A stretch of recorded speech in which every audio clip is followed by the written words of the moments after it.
নন্দীগ্রামের দুই ব্লকে বিজেপি প্রার্থী শুভেন্দু অধিকারীর ম্যারাথন জনসংযোগ ও মন্দিরে মন্দিরে পুজো।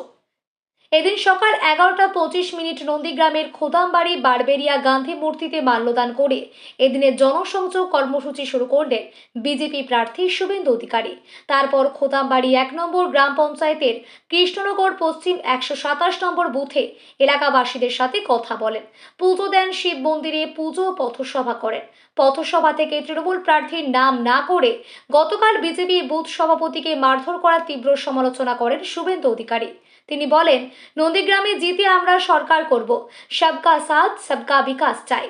পাশাপাশি যারা এইসব হিংসে ঘটনা ঘটছে তাদের হিসাবও হবে বলে হুঁশিয়ারি দেন তিনি।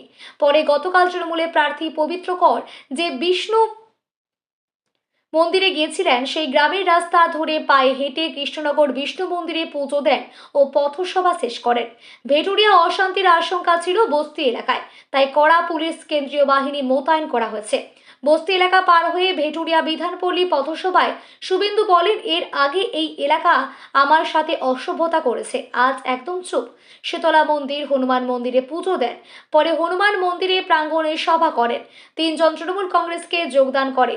শেষে সংবাদ মাধ্যমের মুখোমুখি হয়ে তিনি বলেন,